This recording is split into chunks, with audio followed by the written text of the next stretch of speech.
Bien, bonsoir. Donc on va commencer cette soirée qui est une soirée consacrée au traitement des occlusions coronaires chroniques. Donc l'angioplastie, vous le savez, a énormément progressé depuis 20 ans, notamment depuis une quinzaine d'années grâce à l'avènement des stents actifs. Et donc on avait encore quelques facteurs limitants, c'était notamment les coronaires de gros calibre nourrissant une vaste quantité de myocarde qui étaient occluses depuis plus de 6 mois. Pour nous, c'était un vrai challenge technique d'essayer de désobstruer ces vaisseaux afin de restaurer une perfusion normale de leur myocarde ischémique. Donc vous allez voir que le matériel a énormément progressé. C'est Laurent qui va vous... Ah ben le voilà. Donc le matériel a énormément progressé, donc c'est un peu ce qui fait l'actualité de ce thème. Ça fait 20 ans qu'on traite des occlusions chroniques. Mais je vais vous montrer ce qu'on traitait depuis 20 ans, c'est plutôt des occlusions simples, c'est-à-dire des vaisseaux qui ont une occlusion qui se termine en queue de radis avec un petit radicelle et où on arrivait à passer en force parce qu'il y avait une occlusion très courte. Mais aujourd'hui, grâce au progrès du matériel, Laurent va vous montrer, on a des techniques pour restaurer même des vaisseaux qui sont occlus sur plusieurs centimètres. Depuis des années, vous allez voir qu'il y a certains patients qu'on a désobstrués, ça fait plus de 20 ans qu'ils étaient occlus. Et on l'a fait parce qu'ils arrivaient à un stade où ils avaient vraiment une misère coronaire, c'est-à-dire qu'ils avaient épuisé pour certains les vertus d'un vieux pontage saphène dégénéré. On ne pouvait pas les réopérer, c'était la seule façon pour eux de soulager leurs symptômes et d'améliorer leur pronostic de vie. Donc un sujet qui est très évolutif depuis quelques années grâce aux évolutions du matériel. Et on est en train donc de tomber un des derniers challenges qui reste, qui est celui-là. Alors voilà un exemple d'une occlusion chronique. Ça, c'est un malade que j'ai fait avant-hier. Donc c'est un homme de 64 ans, diabétique, dyslipidémique, qui a été opéré il y a 3 ans d'un anévrisme de l'aorte abdominale par voie endoluminale et qui a une ischémie silencieuse latérale étendue à la scintigraphie. Donc il n'a aucun symptôme, c'est une scintigraphie de dépistage chez un patient qui cumule les facteurs de risque, qui va voir un cardiologue. Jusqu'à présent, il n'en avait pas vu, si ce n'est pour son bilan préopératoire avant le stent graft abdominal. Et ce cardiologue donc, pense que la prévalence de la maladie sur ce type de profil justifie un examen de dépistage. Il lui fait une scintigraphie, donc ischémie latérale étendue. Donc la coronarographie ambulatoire par voie radiale, il est envoyé en coronaro ambulatoire. Vous voyez d'emblée ici qu'il y a, c'est un patient qui a un pacemaker double chambre. Vous voyez qu'il a un beau réseau antérieur, une très belle circonflexe distale. Par contre, ici, il manque une branche importante qui est une marginale gauche. Alors, l'importance de la coronarographie, une coronarographie doit être faite dans de très bonnes conditions techniques pour qu'on prenne une décision chez ces malades. Et en particulier, il faut ce qu'on appelle des temps longs, c'est-à-dire que vous voyez que là, alors qu'on a déjà tous les renseignements sur les 2 autres vaisseaux, on continue à filmer pour voir réapparaître ici la branche fantomatique. Et au temps tardif, donc, on voit cette très belle branche marginale gauche, très développée. Le dossier est bien documenté. Il y a une ischémie étendue à la scintigraphie. C'est une indication de désobstruction. Donc vous voyez que là, je l'ai fait ad hoc. Et en général, on ne les fait pas ad hoc parce que c'est souvent des lésions beaucoup plus complexes. Donc c'est un malade ambulatoire, mais heureusement qui était sous aspirine parce que c'est un polyathéromateux. Donc on passe un guide, et puis le guide passe en fait très facilement, armé sur un ballon. Ensuite, on passe le ballon et on réouvre le vaisseau par effet Dotter, c'est-à-dire on ne gonfle pas le ballon, on fait des allers et retours uniquement pour restaurer un flux, pour voir ce qui se passe et pour être sûr qu'on est dans la vraie lumière et que le vaisseau est de bonne qualité dessous. Donc vous voyez ici l'occlusion chronique qui est désobstruée. Ça, c'est la forme la plus facile. Laurent vous montrera la classification. C'est ce qu'on peut faire de plus facile. Ces malades-là, on les traite depuis 25 ou 30 ans de la même façon. Ensuite, une fois qu'on a réouvert l'artère, il suffit de gonfler le ballon et puis de mettre un stent avec un résultat superbe. Effectivement, vous voyez que c'était une très grosse marginale gauche, donc il valait le coup d'être réouvert. Donc alors on ne fait pas ça pour le plaisir, on ne fait pas ça pour le challenge technique, bien que ça nous excite évidemment. On le fait ça pour l'intérêt du patient. Alors il y a 2 indications à se lancer dans une occlusion chronique. La première indication, c'est celle que je viens de vous montrer. Le patient n'a aucun symptôme. Donc pourquoi est-ce que je l'ai fait? Parce qu'il a une vaste ischémie à la scintigraphie. C'est un vaisseau qui nourrit plus de 10% de son myocarde. Et il est bien établi. Vous voyez, c'est une recommandation. Ça, c'est les recommandations 2014 de la Société européenne de cardiologie et de chirurgie cardiothoracique qui nous disent qu'on doit revasculariser les patients dans le but d'améliorer leur pronostic vital si on a fait la preuve qu'ils ont une ischémie de plus de 10% de leur masse myocardique, ce qui était le cas chez ce malade. Donc 10%, François Finker en parlera, mais la scintigraphie, malheureusement, ce malade, je n'ai pas monté la scintigraphie, je suis désolé, mais C'est très important parce que la scintigraphie nous permet d'avoir une quantification du myocarde ischémique et donc une justification à ce geste. La deuxième indication, chez les malades qui ont une ischémie plus modérée, où souvent en fait ils ont une ischémie à la fois étendue mais également ils sont extrêmement gênés par les symptômes. Et la deuxième indication, donc, c'est pour soulager le patient s'il a des symptômes qui sont réfractaires au traitement médical. Et là, à ce moment-là, on n'a pas besoin de ce critère qui vise à améliorer son pronostic.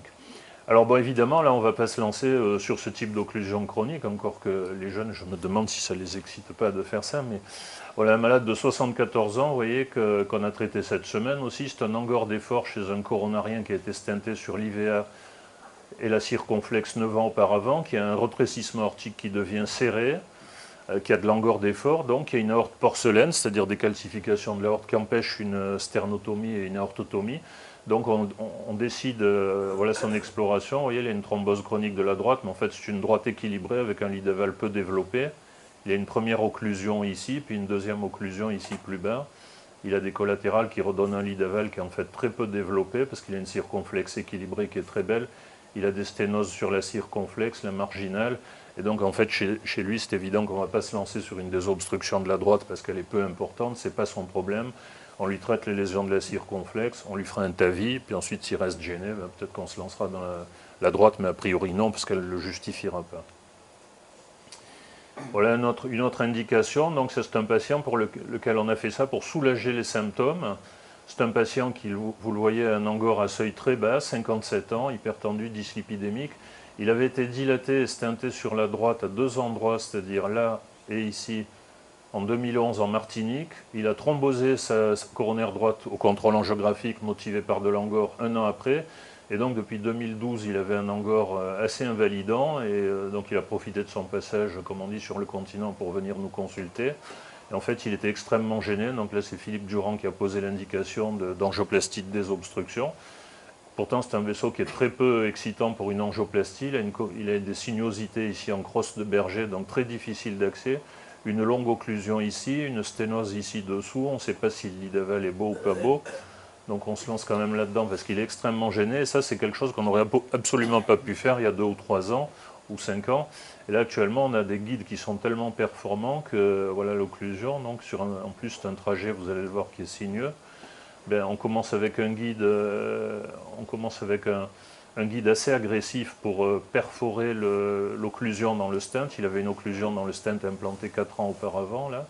Vous voyez qu'on progresse bien dans le stent. Ensuite, derrière le guide qui est là, on fait passer un micro-cathéter dont on voit ici le gold marker. Donc Laurent vous expliquera tous ces détails techniques. Ensuite, une fois qu'on a perforé la première occlusion, on prend un guide beaucoup plus souple pour ne pas perforer le vaisseau. Hein. Et puis on essaye de cheminer dans la distalité. Vous voyez. Puis ensuite, une fois que c'est fait, ben, c'est simple. Il suffit de ballonner le territoire derrière le guide. Donc on l'ouvre ballonné, en fait on voit une droite extrêmement développée, ensuite on finit en mettant des stents actifs de dernière génération. Donc le deuxième progrès, c'est qu'on a du matériel pour perforer ces occlusions chroniques anciennes. Celle-là, elle était datée de 4 ans.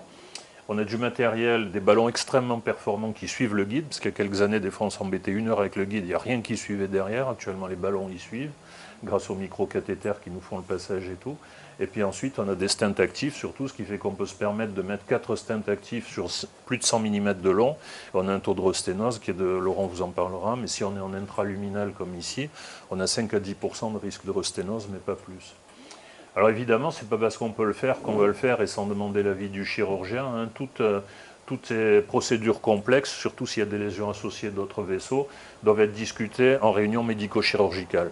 Un patient en bon état général qui a une thrombose chronique de la droite comme celle que je viens de vous montrer, mais avec un beau lit d'aval qui est pontable et qui a des sténoses critiques du tronc commun, de l'IVA, de la circonflexe, on le discute en équipe médico-chirurgicale. Si le chirurgien dit « je peux le ponter », il le ponte, c'est évident. Il a un syntax score élevé, on sera probablement moins opérationnel que le chirurgien sur ce type de malade. Mais si c'est un monotronculaire ou si le chirurgien ne peut pas le ponter, à ce moment-là, il faut qu'on mette en place toutes ces techniques que Laurent va développer pour essayer de désobstruer le vaisseau. Voilà, donc discussion médico-chirurgicale, je vous l'ai dit. Et les recommandations précisent aussi 2 points très importants. D'abord, là, on n'est pas dans le cadre de l'urgence, sauf exception. parce que c'est des malades qui sont stables, hein, ils ont déjà thrombosé leur vaisseau, donc on les voit en général parce qu'ils ont un angor à seuil bas. Donc on n'est pas dans le cadre de l'urgence, donc on doit l'information éclairée au patient, on doit en discuter avec lui, on doit lui laisser un délai de réflexion, sauf exception. Donc, et ils disent bien dans les recommandations qu'il doit y avoir une discussion médico-chirurgicale sur ces dossiers et que vous voyez les lésions complexes, c'est-à-dire les sténoses du tronc commun, les lésions de bifurcation complexes, les derniers vaisseaux restants, les occlusions chroniques complexes doivent être faites par des opérateurs au volume qui ont une expérience de ces procédures. Et avec évidemment toute la sécurité qui va derrière, incluant celle, si on a une complication grave, on doit pouvoir être en mesure de faire une chirurgie en urgence si on a une rupture de la coronaire. C'est arrivé il y a 3 mois sur un malade qui venait d'un autre centre où il l'avait tenté en catastrophe. C'est terminé par une rupture coronaire. C'est Michel Tapia qui lui a fait un geste d'hémostase chez un malade qui était en train de mourir. Et on doit pouvoir lui mettre un support circulatoire si nécessaire. Et on doit même dire au patient, quand on propose ce type de dilatation au patient, on doit lui dire si oui ou non dans le centre, on a tous les moyens de sécurité nécessaires, incluant la chirurgie. Alors maintenant que je vous ai parlé un peu des indications de dans quel climat ça se fait, donc ambiance médico-chirurgicale bien sûr, je vais vous montrer deux dossiers récents qui vous montrent comment ça rend service aux malades. Ah, ça c'est un homme de 62 ans, relativement jeune, donc qui est hospitalisé en pneumologie au CHU, pour un OAP surinfecté. Donc en fait, c'est présenté comme une bronchopneumopathie infectieuse qui était un OAP surinfecté. Donc on traite conventionnellement et puis quand on lui fait l'échographie 48 heures plus tard, on se rend compte que c'est en fait une CMNO. Et dans le bilan de cette CMNO, donc 8 jours après, il a une coronarographie qu'il attribue à une cardiopathie ischémique, c'est-à-dire qu'il a une thrombose de la coronaire droite dominante. Il a une fraction d'éjection à 25% et qu'une hypokinésie diffuse très sévère du ventricule qui prédomine en territoire inférieur. Il a une sténose critique, très critique tronco-ostiale de la circonflexe. Et il a une plaque de l'IVA. Donc les collègues évoquent vaguement la possibilité peut-être d'une revascularisation, mais la fonction gauche ne le permet pas, peut-être d'un défibrillateur en attendant une transplantation cardiaque, etc., etc. Bon, il équilibre tant bien que mal sous traitement médical, et puis il nous l'envoie en consultation, et nous on dit, bon, il ne faut pas se précipiter, s'il a bien répondu au traitement médical, il n'avait aucun traitement, donc première étape, traitement médical optimal, c'est-à-dire les IEC poussés à 10 mg de ramipril, les bêta-bloquants à dose prudente, l'amiodarone parce qu'il était en fibrillation auriculaire, les diurétiques, etc. Donc ce malade, il restaure son rythme sinusal 15 jours après le traitement médical, il s'améliore franchement, il passe en classe fonctionnelle 2, puis en quelques mois en classe fonctionnelle 1. Et donc, nous, on le reprend 6 mois après, alors qu'il a franchement progressé sa FE, pour un contrôle angiographique. Alors là, on n'est plus du tout sur une cardiopathie dilatée à 20% de fraction d'éjection. Vous voyez qu'avec 6 mois de traitement médical optimal, il a amélioré sa fraction d'éjection à 47%. On est très très loin de l'indication d'un défibrillateur ou d'une transplantation. La nécrose inférieure, elle n'est pas transmurale, vous allez voir l'étendue de sa droite, mais en fait elle n'est transmurale qu'à cet endroit-là, mais il y a une contractilité de la collerette, de la zone bordante. Et en fait on évalue sa lésion tronco-ostiale circonflexe ultra serrée, elle n'est pas du tout serrée, elle n'a aucun retentissement, ça débite bien, il ne faut pas toucher la circonflexe. En fait c'est une lésion modérée qui est majorée par un effet d'optique sur le premier film. Et la plaque de l'IVA, par contre, elle est réellement sténose critique, il a une FFR positive. À 0,73, ça veut dire quoi 0,73, ça veut dire que quand il a besoin de recruter toute sa circulation myocardique dans ce territoire, par exemple quand il fait un effort maximal, il lui manque 27% de débit dans le territoire de l'IVA. Une FFR à 0,73, ça veut dire ça, qu'il manque 27% par rapport à une réserve coronaire normale s'il n'y avait pas la sténose. C'est quoi la FFR? Alors la FFR, c'est le ratio. Et si tu veux, quand tu es au repos, ta coronaire, elle va débiter à peu près 20% de ce qu'elle est en mesure de débiter quand tu vas faire un effort physique maximal. Pourquoi? Parce que les micro-vaisseaux, c'est-à-dire les artérioles précapillaires du réseau coronarien, opposent une résistance qui est variable pour l'adapter à la physiologie des besoins en oxygène du myocarde. Donc ton cœur est au repos, si tu veux, dans un tuyau normal, tu augmentes la pression à l'entrée, les résistances elles sont fixes, c'est la loi de Poiseuille, si tu augmentes la pression à l'entrée, tu augmentes le débit. Dans une coronaire, ça c'est les expériences d'il y a 30 ans, quand tu augmentes la pression à l'entrée, le débit coronarien est autorégulé parce qu'il y a une augmentation des résistances artériolaires. Voilà. Et quand tu fais un effort physique, donc tu effondres ces résistances pour augmenter la vascularisation du cœur en augmentant le débit coronarien. C'est ce qu'il utilise au quotidien, François, quand il fait les scintigraphies d'effort per centine. Donc, le principe, c'est d'effondrer les résistances périphériques pour obtenir le débit coronarien maximal et voir les disparités de calibre. Et une coronaire normale, elle n'oppose aucune résistance. La résistance, elle est due uniquement aux artérioles distales précapillaires. Par contre, dès qu'il y a une sténose, ça crée une perte de charge qui entrave cette possibilité d'augmentation du débit. Donc la réserve coronaire, c'est ce que tu peux, la façon dont tu peux augmenter ton débit coronaire s'il n'y a pas de sténose sur une coronaire. S'il y a une sténose, tu ne vas pas pouvoir mobiliser toute la réserve parce que la sténose crée une perte de charge. Et la FFR, c'est le ratio entre la réserve coronaire que tu vas pouvoir mobiliser à cause de la sténose et celle que tu pourrais mobiliser s'il n'y avait pas la sténose. Voilà. Ça veut dire qu'une FFR à 0,60, ça veut dire qu'il te manque 40% de débit à cause de la sténose. Donc tu fais sauter la sténose, tu gagnes 40% de débit. Alors le cutoff, pour traiter, c'est 0,8. C'est-à-dire si on a une diminution de plus de 20% de la FFR, donc de la réserve coronaire, à cause de la sténose, on traite la sténose. Voilà, donc chez ce malade, on a commencé par lui désobstruer la droite avec les techniques que je vous ai montrées. Donc elle était totalement occluse, comme tout à l'heure. Il suffit de passer le guide et de pousser un ballon pour restaurer un flux. Puis ensuite, on la ballonne, on la stinte. Une fois qu'on réouvre les vaisseaux, souvent on est un peu déçu parce qu'en aval, on les trouve un peu grêles. Mais en fait, ils sont souvent spastiques, donc il ne faut pas y toucher au lit d'aval. Il faut le laisser se remettre en charge et se remodeler. Et donc on lui a fait ça pour sécuriser en fait le geste qu'on lui a fait ensuite sur l'IVA. On lui a mis un long stent sur l'IVA qui a permis de supprimer cette longue plaque. Et ensuite on finit par une FFR de contrôle qui nous montre que c'est normalisé. Alors voilà un autre dossier beaucoup plus intéressant. C'est pour vous montrer que si on ne maîtrise pas ces techniques, il y a des malades, on ne peut vraiment pas leur rendre service. Alors voilà un homme de 72 ans qui a été ponté par Jacques en 87 et donc ça fait un bail, hein, et il redevient symptomatique en 2010. Alors en 87, c'était un peu les débuts de la mammaire, et à l'époque, la stratégie, c'était souvent quand il y avait une sténose IVA proximale, les chirurgiens ils mettaient la mammaire sur l'IVA, par sécurité ils mettaient une saphène sur la diagonale. Puis on s'est rendu compte que c'est une connerie à surtout pas faire, parce que le sang il passe toujours à l'endroit de plus faible résistance, donc il s'engouffre dans la saphène, la mammaire ne débite pas, elle s'atrophie, ce qu'on appelle une mammaire string, elle involue sur toute sa longueur. Donc il redevient symptomatique en 2010, vous voyez qu'il a quand même bien, pendant 23 ans, il n'a pas posé de problème. Et quand on le contrôle, on voit une occlusion de l'IVA ici en fin de secteur proximal, une occlusion de la circonflexe, ce qu'on appelle une mammaire string, c'est-à-dire qu'elle reste perméable, on voit qu'elle alimente un tout petit peu l'IVA, mais elle ne débite rien du tout. Vous voyez, on voit quand même un tout petit peu l'IVA, mais elle ne débite rien, à cause de ce pont saphène diagonal, qui irrigue non seulement la diagonale, mais également qui rétroperfuse l'IVA préférentiellement au détriment de la mammaire. Et en fait, il était symptomatique parce qu'il avait une sténose critique en 2010 de la droite ici, au génus superius, donc on a stenté par un stent conventionnel. Et il avait une sténose critique, ça c'est une mammaire libre, comme c'est si bien les faire Jacques. Donc il avait une mammaire libre sur la circonflexe qui est parfaite, mais avec une sténose critique ici, bien en dessous de l'anastomose sur le lit d'aval, sur laquelle on avait mis un stent actif parce que c'est un vaisseau grêle, donc pour éviter une resténose. Ça le stabilise 5 ans et puis il revient en 2015, donc ça c'était en septembre, avec un syndrome coronarien aigu, une douleur complètement bâtarde, dorsale, scapulaire, mais un électro qui laisse aucun doute, une vaste ischémie antérieure étendue et une troponine surtout qui signe une nécrose rudimentaire. Donc voilà le contrôle angiographique, la droite elle est parfaite. La mammaire string, elle est toujours perméable, mais elle alimente l'IVA. Vous voyez, quand on injecte la mammaire, on voit réapparaître l'IVA, mais c'est un fil, un cheveu.